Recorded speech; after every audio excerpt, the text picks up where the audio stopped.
thank you everyone for coming this afternoon. We're glad to have Governor Huntsman with us. Student government is proud to sponsor a town hall with him. It's exciting after a big congratulations on him and his big success last night in New Hampshire again, once again.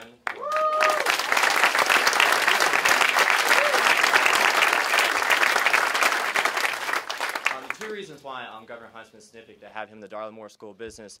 USC is world renowned for having the #1 international business program in the nation, which is one of our top honors, but also Governor Huntsman was international and United States ambassador to China, which is a really great honor to have him with us today. But also he has a big focus on education, which is the future for economic development for our nation. So we're glad to have him. But before we introduce him, I'm going to introduce a former Attorney General Henry McMaster to introduce him formally. So thank you. Thank you. Thank you. Thank you, Gerard.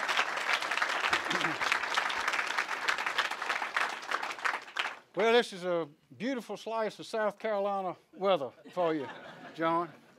Y'all, this is a great honor for me to introduce Jon Huntsman and his wife Mary Kay to you. They're not strangers to South Carolina. They've been here a lot, and we know we're going to see them a lot in the next 10 days for the primary. And I hope you'll all vote. I hope you'll all vote for him, but I hope you will all vote. Jon Huntsman is a unique candidate. For one thing, all his flags on the outside of this building from around the world, he's probably the only candidate that can tell you which country belongs to each of those flags out there. But seriously, Jon Huntsman certainly has my support, and the reason is easy. We've got fine candidates running. The country's at a real crossroads, and we've got to make some important decisions, and you're right in the middle of it. This is your world that we're stepping into. So we're glad that you're here. But we need someone in these crucial times that has the precise type of experience and expertise that we need. And I boil it down to three things right now. One is we need somebody who understands business and how the economy and commerce work. Jon Huntsman is a businessman, a very successful one, as is his dad, as you may know. Also, we need someone who's been successful in government. Jon Huntsman, as the governor of Utah, elected and then re-elected overwhelmingly, took Utah off the scale in commerce, in prosperity, cutting taxes, having jobs develop all over, mostly by getting the government out of the way, but helping where it was necessary. They won every award out there that the country had to offer in the best managed state and the most prosperous state during that time. When our unemployment rate was way high in South Carolina, it was about a third of that out in Utah. But another thing, and probably equally important, is the fact that the president today can't just know about the country. The president today has got to know about the world. And one of the best ways to know about your country is to see it from another part of the world. Jon Huntsman started out his political career as a young staffer about your age with Ronald Reagan, whom I think is one of the finest presidents that's ever lived.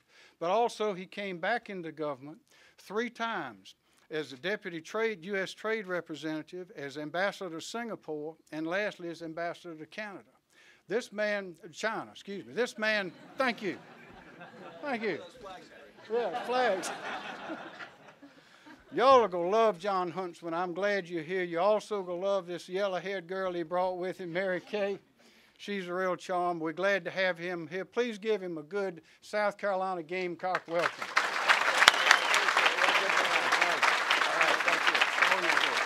Thank you. Thank you. Thank you, ladies and gentlemen. No teleprompter, no speech, no notes. This is all from the heart, which is, I believe, the way it ought to be. Henry, thanks for that introduction. You know, I've been around Henry so long I don't even need an interpreter. I'm honored and delighted to be back here at USC. I gave the commencement speech not long ago, so it's a second visit. It reminds me of a little bit of repartee between George Bernard Shaw and Sir Winston Churchill right after World War II, where Shaw was in London opening the play Pygmalion, My Fair Lady. And he wrote Winston Churchill, who at the time wasn't very popular, a note. And he said, "Enclosed, please find 2 tickets for the opening night of my play. For you and a friend, if you have one." Churchill didn't take kindly to this. He wrote back to George Bernard, said, "Dear Mr. Shaw, Due to the press of business and government, I cannot attend the opening night of your play, but would be delighted to attend the second night if there is one. You've given me a second show, and for that I'm grateful. Let me just get right to the bottom line. Here's the wrap on Huntsman. Huntsman crossed a partisan line to serve his country. I did.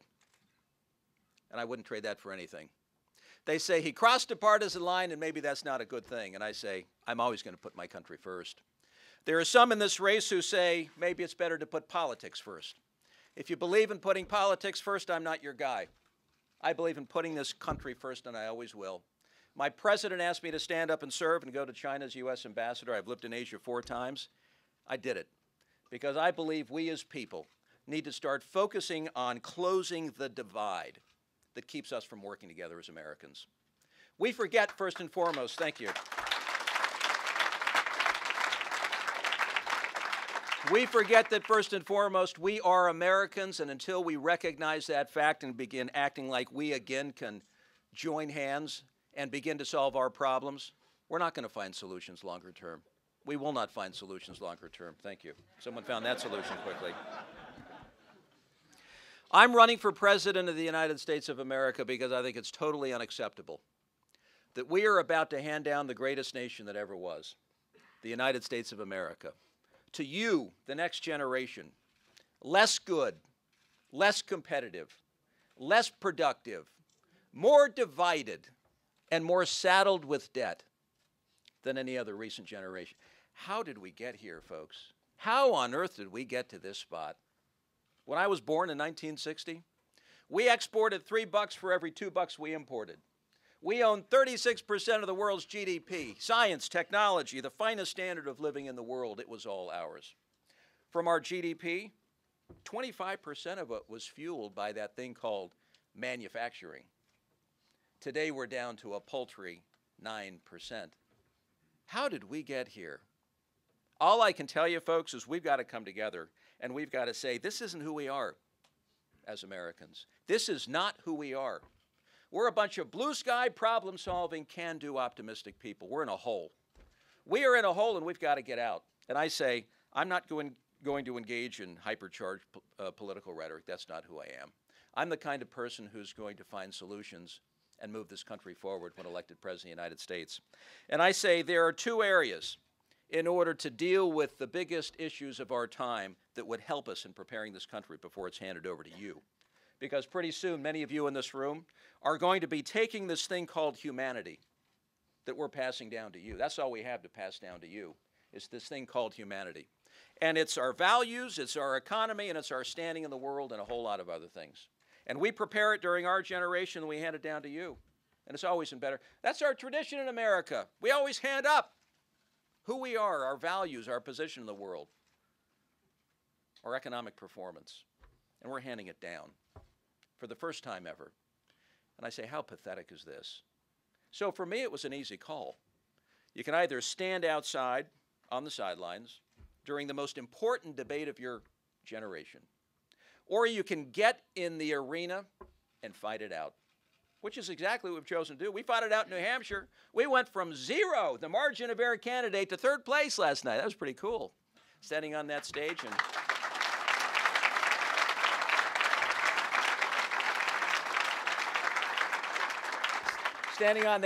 and say, we've got a ticket to ride. We can go on to South Carolina. We passed. We got one of those tickets coming out of New Hampshire.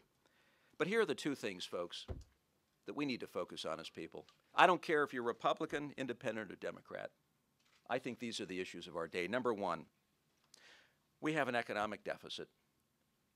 And it's not just $15 trillion in debt. It isn't debt for the sake of debt, folks. When you have $15 trillion in debt, when you have 80–90% debt to GDP as a ratio, that's not a debt problem. That's a national security problem. And I say, we're about to hand this over to you. Here's what we're handing over to you guys. We're handing over a country that will be so mired in debt, you don't grow. You can't compete.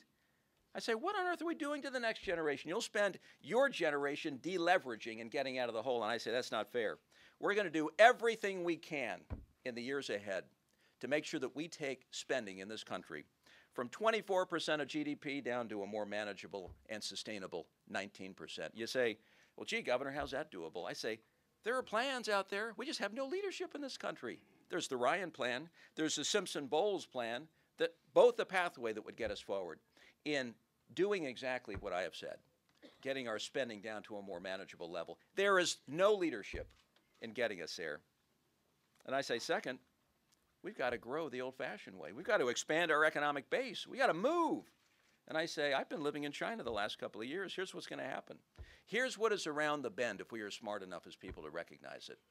China's coming down in terms of GDP growth. They're going from 8, 9, 10% economic growth for 30 years running to probably 4, 5, 6% GDP growth. And as they go down, inflation is coming up.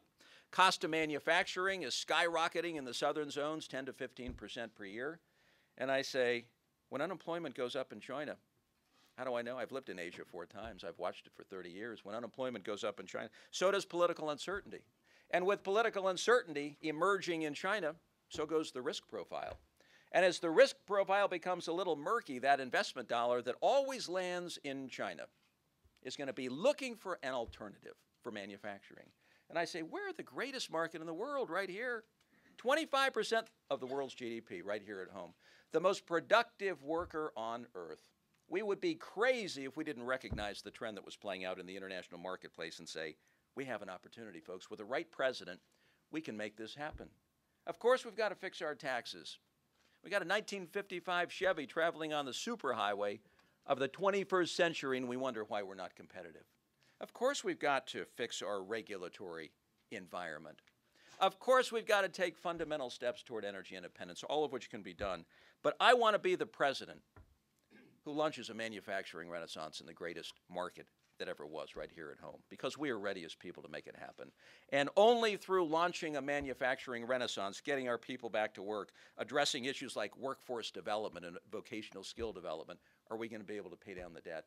That's called earning your way forward. And I learned that while serving as governor as well. We can handle the economic deficit. I have no doubt about that, because we're too good as people. We're too creative and innovative. We'll find a way forward. I have no doubt. It's the second deficit that I worry just as much about. It isn't an economic deficit. It's a deficit of another kind. It's called a trust deficit, because we in this country no longer trust our institutions of power. And we no longer trust our elected officials. I say, how pathetic is this? A country that was founded on trust, that no longer trusts its institutions of power. How did we get to this point? And I say, Congress, 8% approval? Give me a break. Where are these people hiding out? All I can tell you is I'm going to be the president of this great country that leads us toward term limits for Congress, because that's what's needed.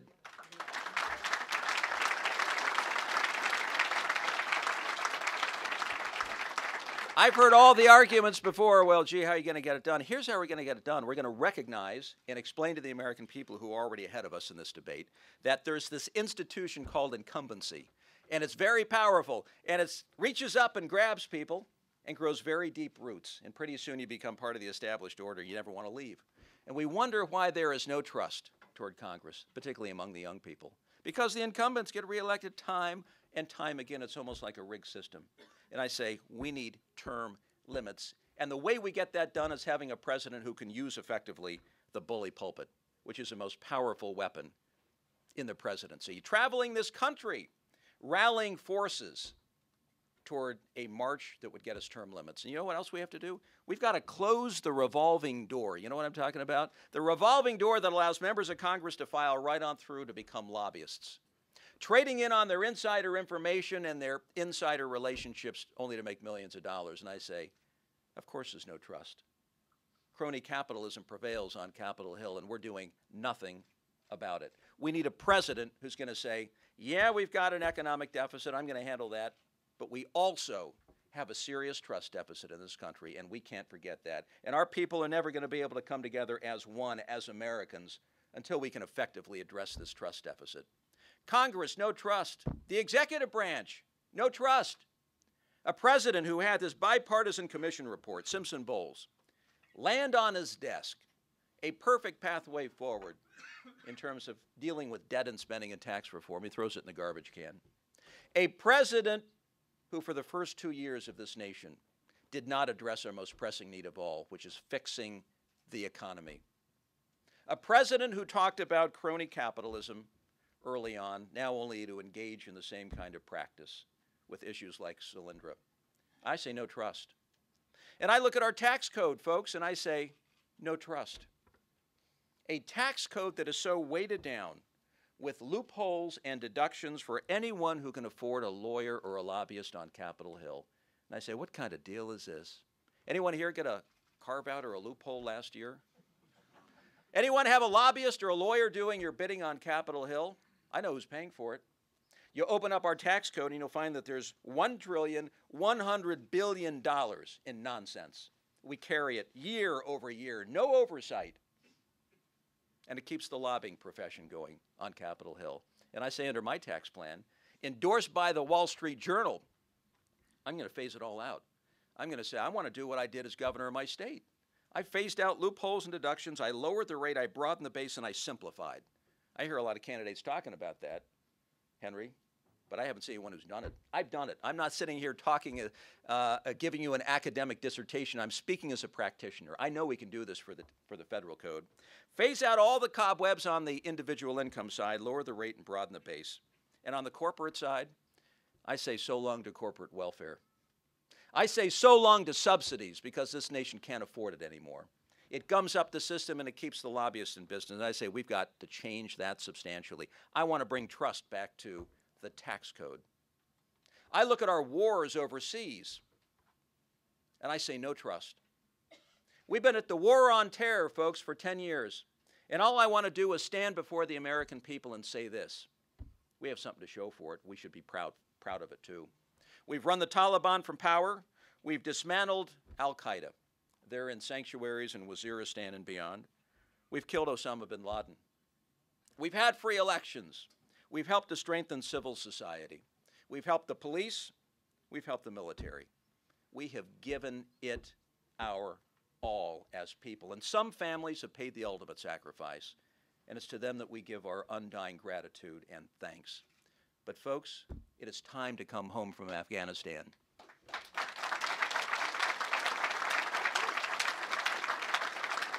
It is time to come home from Afghanistan. I don't want to be nation building in Southwest Asia when this nation so desperately needs to be built. Do you hear me on that one? You don't have an effective foreign policy or an effective national security strategy when you're weak at home as we are.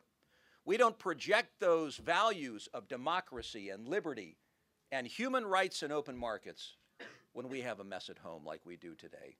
Any foreign policy going forward must recognize the fact that we've got to clean up our act here at home, to do what we do and traditionally have done in moving history and people and change around the world. Because when America is strong, this world is a better place.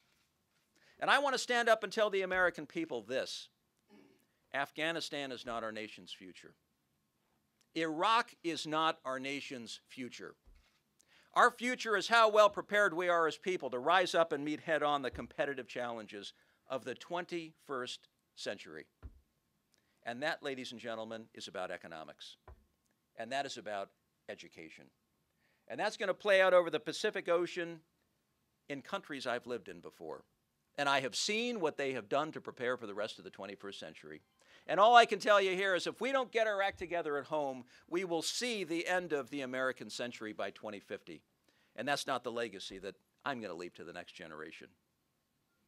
I look at Wall Street, and I say no trust. And why should there be any trust on Wall Street with banks that are too big to fail? How did we get to this spot? You know, so we can fix taxes, we can fix the regulatory environment, we can move toward greater energy independence. And so long as we have this Damocles hanging over our heads, called banks that are too big to fail, we are toast. Because we're setting ourselves up for another bailout. We have been there, and we have done that, and we're not going to do it again. And I say if you're too big to fail, you are too big. Because capitalism without failure isn't capitalism. Thank you.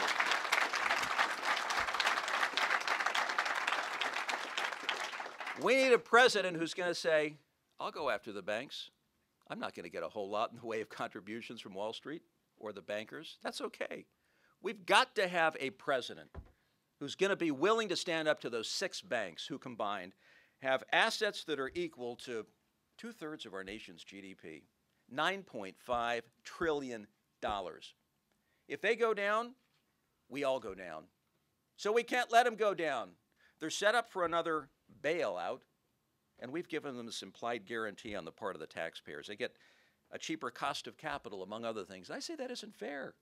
I like the banks back in the 1990s when they weren't 2/3 of our nation's GDP equivalent. They were 20% of our nation's GDP equivalent. And if they got sick, they could fail and they would not take us down.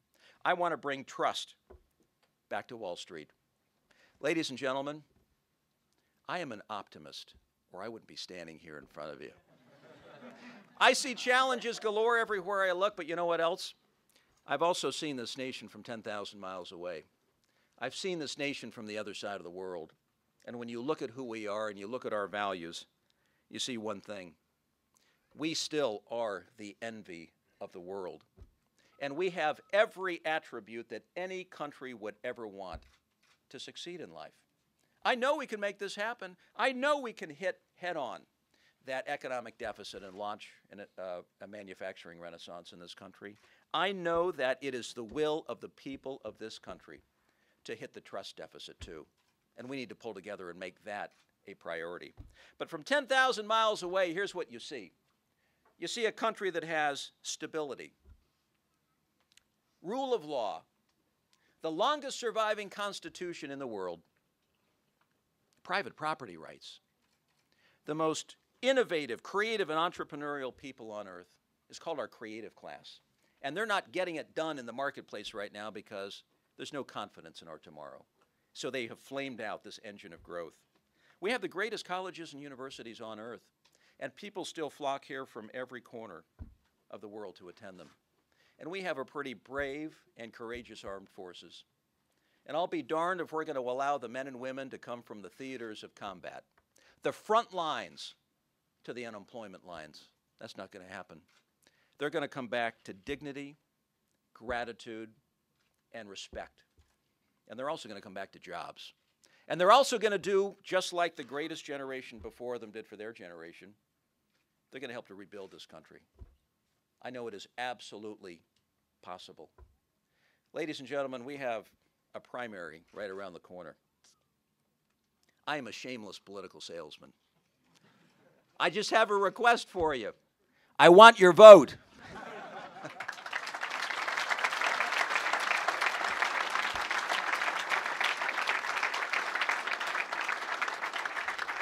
I know in getting your vote, I've got to earn your vote. You know what else?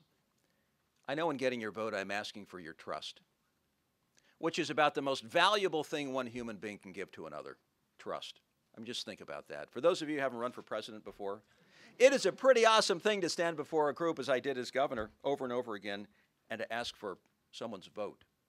Because, you know, you're asking for that ultimate deliverable, somebody's trust. That's what I'm asking for. But this race is one where people of this state don't want to be told for whom to vote.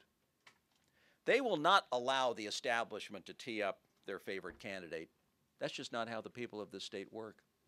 These people are going to evaluate the candidates, all of us, and you are going to look at what it is we stand for, where we've been, how consistent we are on our record, and I think whether or not in the end we're the kind of person who would put country first. And all I can tell you, for me, that is the most important thing that I bring to this race. I will put my country first. I am tired of politics. I am tired of the divide and conquer mentality. I am here to tell you we need a president who is willing to say, if I don't get reelected, that's okay. Because the work that must be done over the next few years on the economic deficit and on the trust deficit is too important for the next generation of Americans. Thank you all so very much. Thank you. Thank you. Thank you. Thank you. Thank you very much. Thank you. Some of you may have to go, but those who would like to stay and ask questions, hold up your hand and we'll get started. Yes, ma'am, right over here. Another unfair burden that my generation's given your generation is the HIV epidemic. South Carolina ranks 9th in the nation, and your age group, 20 to 29 years old, has the highest percentage of new cases every year. The key to reversing this trend is HIV testing and treatment based on the fact that the same drugs that keep people with HIV/AIDS healthy and working also render them virtually non-infectious. Even without a vaccine, we have the ability to prevent over 96% of all new infections. As president, will you support reprioritizing existing funds for a test and treat strategy that we know will work? I will do everything I can to review what is now being done and work toward a cure and work toward managing this horrible disease. Absolutely, I will. Thank you. Thank you. Thanks for the question. Yes, sir. I have a question. I also know that Ron Paul is big into ending the Federal Reserve and whatnot and that control their monetary supply.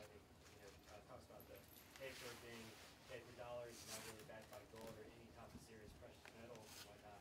And as president, would you want to end the Federal Reserve or keep it going? Because I know that's one of the biggest problems with the bailouts, GM and other such big markets.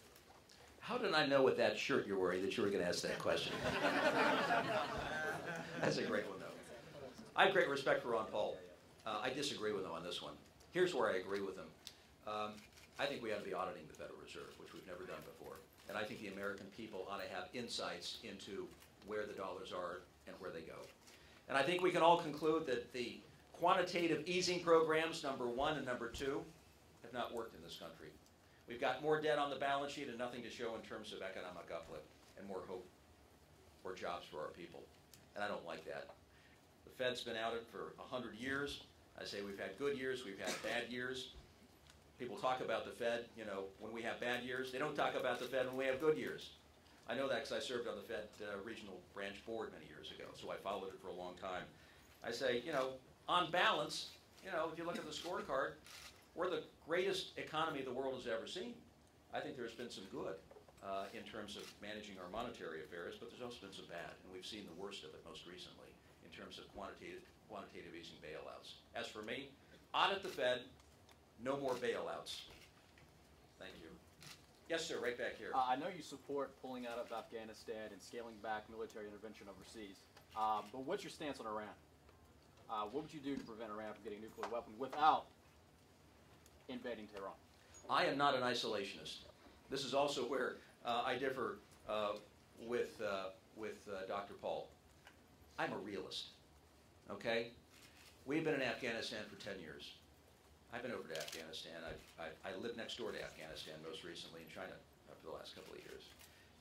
We have done what this country can do. There is a likelihood of civil war in Afghanistan as we go forward. I don't want to be a president who spends another dime in a country where civil war is going to break out. And I don't want to send another one of our members of the military in harm's way where a civil war is going to break out. We have made a huge investment. We have done what this nation set out to do, and I think we ought to be proud of that fact. But I am not an isolationist because we have a job to do in the world. And if you look at our threats internationally, I would have to say that Iran is probably the most transcendent threat of this decade. Why? Because they're moving inexorably toward weaponization, the development of nuclear weapons. They have thousands of centrifuges spinning. Hard to know where they are. A lot of it's done underground. But out of the centrifuges, clearly, they're going to get enough in the way of low-enriched product that they can turn into high-enriched product, out of which they'll get enough fissile material for a bomb. I think the mullahs in Tehran have already fundamentally decided that they want to become a nuclear power. And I believe they've looked at the world and they've said North Korea has a handful of weapons. Nobody touches them. Libya had a weapons program. They gave it up in exchange for international friendship. Look what happened to them. So I think they're moving unstoppably toward nuclear weapons development. And I say, so we have a fundamentally important discussion this nation needs to have on it. Can you live with a nuclear Iran? And if the answer is yes, then you're also going to have to live with the implications of that, which is shortly a nuclear Saudi Arabia, and then a nuclear Turkey, and then a nuclear Egypt. Although Egypt, we don't know who's going to be running Egypt in the years ahead, but chances are it'll likely be backed up by a strong military component. And I think at that point, the proliferation concerns in the Middle East are so serious and so irreversible that you've got an unstoppable problem on your hands. Not to mention, you know, the fact that Israel is in a very, very precarious spot, given what Iran has said about them in recent years. I say I can't live with that outcome. So if you can't live with the nuclear Iran, which I can't, then you have to say, as for the United States, all elements of power are going to be on the table. And that must be communicated without ambiguity to the mullahs in Tehran. And it also means when we have another opportunity to support a group like the MEK, like we missed out on in fall of 2009, and then once beyond that, we're going to take it. Because I think there's such a destabilizing presence in the Middle East that long term, they are in fact this decade's most transcendent challenge from a foreign policy standpoint. Yes, sir. Go Utes. Ni hao. Ni hao. Healthcare. What are your priorities as president? Well, I'm going to tell you what every Republican candidate is saying when I say I want to repeal Obamacare.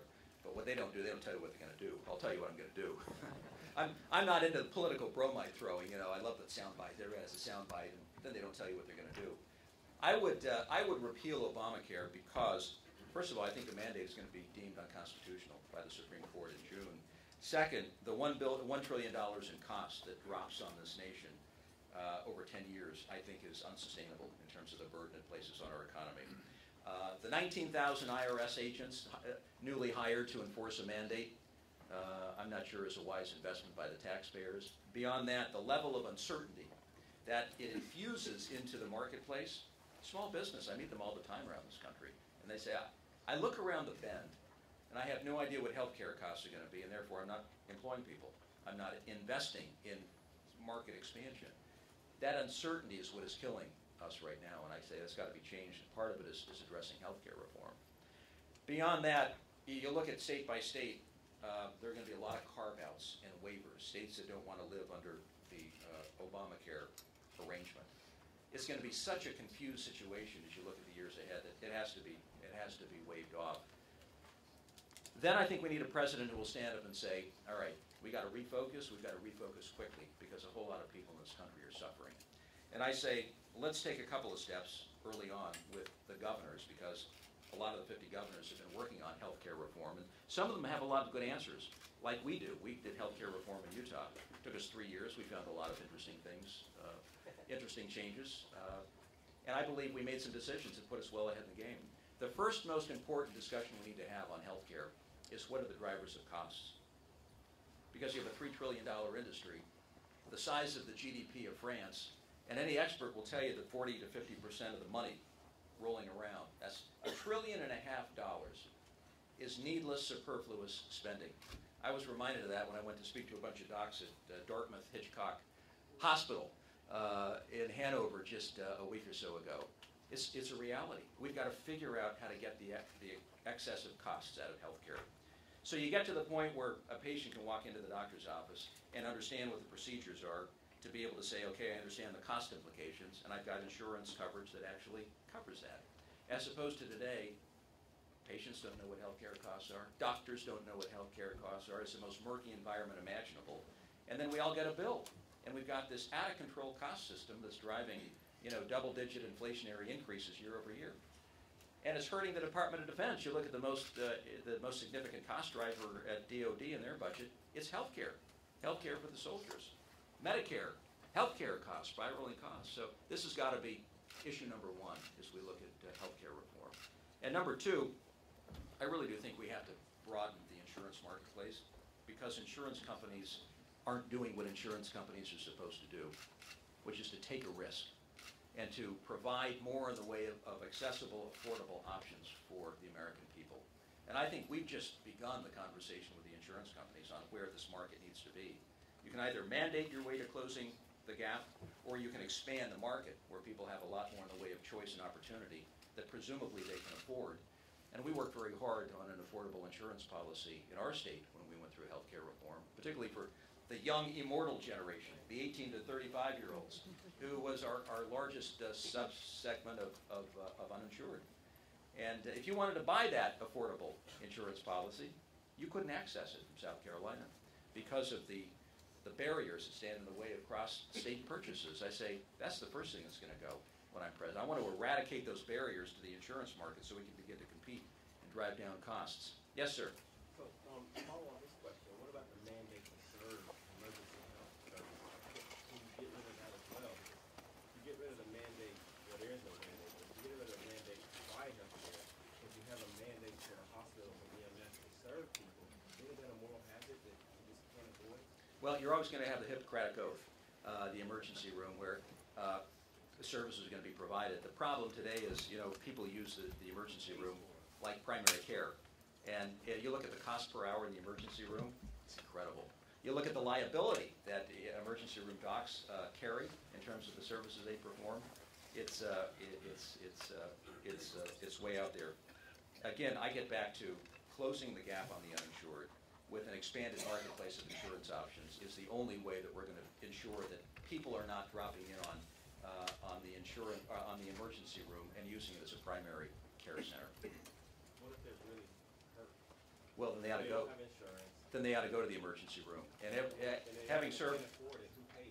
well, having served on hospital boards and on healthcare boards, there are some reserves for those who are most in need. And I believe that most hospitals will be able to carry at least something to service those who are most in need. You're always going to have those who are most in need. We need a safety net in this society for that very reason. But a lot of people are out there who really legitimately need affordable insurance options, and they're just not available, and that's the part we have to change. Yes, ma'am. I'm an undecided independent voter, and I would like to ask you, why do you support the Ryan plan? I support the Ryan plan because it takes $6.2 trillion out of our budget over 10 years. And when I look at where we stand and our debt to GDP ratio, and the fact that debt is a national security issue in my mind, I look at Japan. Third decade of lost growth. Why? Debt. I look at Greece. I look at Italy. 170% debt to GDP, 120% debt to GDP. I look around the corner, I say, here we go. Coming attractions, unless we take a very hard and aggressive line on spending. That's the reason I've supported the Ryan plan. We'll take one more and then we'll let you go. Yes, sir. People always talk about how we're falling behind in education, how we're falling behind in job growth, how back in the 60s and 70s they were a lot greater, but what they don't talk about as much is that we're falling behind in infrastructure. We used to be number 1, now we're number 18. We're spending, the CBO's estimated that we could spend about $800 billion of positive economic rents on infrastructure. We spend 2.5% of GDP on infrastructure. The rest of Europe spends 5%, and China's spending 9%. If you were president, would you support the creation of an infrastructure bank to fix our infrastructure and create jobs? And if you were going to do that, how would you pay for it? Well, you hit right on the part that's most important at the end. How are you going to pay for it? As governor of a state, we became the fastest growing state in America because we had our unemployment, as Henry mentioned, we had an economy that really worked after tax reform and cleaning up the business environment and going through education reform, healthcare reform. I mean, the economy was really humming along. Our unemployment went down to 2.4%. We had people moving into our state from all over the country because they wanted the dignity of employment. And it put stresses and strains on our state to where we needed schools, we needed roads, we needed practically everything. But we got to the point where we could afford it. It wasn't an academic conversation. All of this is academic conversation unless you can afford it. Because I don't think the American people want to go in deeper debt. That's just not going to happen. So we have no choice. We've got to do what we did in our state. You've got to fix the underlying structural problems that are standing in the way of this nation taking off economically. There's no confidence. There's no sense that there's blue sky out there in terms of economic possibilities. We've got this funk hanging over us right now. When I say this isn't who we are, this isn't who we are. I mean, we're a breakout kind of people. And I say, until we remove that malaise, we're not going to be able to kind of achieve maximum utilization of this economy. And until we do that, we're not going to have the financing bandwidth with which to cover our infrastructure needs. We need a 21st century infrastructure. There's no doubt about that. I've lived in China. They have a pretty good infrastructure. They have some of the fastest trains on the planet. They have some of the best airports now on the planet. They have super highways going every which direction. They have some of the best port facilities. And I compare and contrast that to 30 years when I first went to China. They had nothing. Now, they've done just the opposite. They've got a lot of roads to nowhere, I believe. They've put probably too much, and the reason that they build infrastructure is to keep unemployment low, is to keep people busy. Because they know when unemployment goes up, there's domestic uncertainty. People get restless, there is despair, and they become anti-government. And so they pump a lot of money, a lot of stimulus into the government, into projects just to keep unemployment down. I don't think we need an infrastructure bank. I think first and foremost we need an economy that can begin to afford our infrastructure projects. And then we need a president to sit down with the 50 governors and to say, some of the infrastructure is yours, and some of it will be a combined effort because it will cross boundaries, and I want to work with you on that. And my promise to you will be, I'll do everything I can to sit down with manufacturing companies and others and to say, we're going to start investing in this country, and in exchange for that, I'm going to fix taxes, fix the regulatory environment, move us toward energy independence. My job will be revving up the economy again. Your job as governor, Republican or Democrat, I don't care, because everybody knows we need a 21st century infrastructure, will be to come to me with the issues that are cross-state, cross-border issues, so to speak, state by state, where we can all work together in making sure we get it done. Because the most sensitive issues on infrastructure really are the cross-state line issues that are very difficult to work on. I know that because I used to be chairman of the Western State Governors Association, 22 Western governors. We looked at pipeline issues and smart grid issues and infrastructure issues of various kinds. So the president must sit down with the governors to make sure that we have a blueprint, if you will. And having been a governor, that will be to my advantage. But we do need infrastructure. We must pay for infrastructure first and foremost so we don't go into more debt, taking us back to the earlier conversation. Thank you all so very much for being here.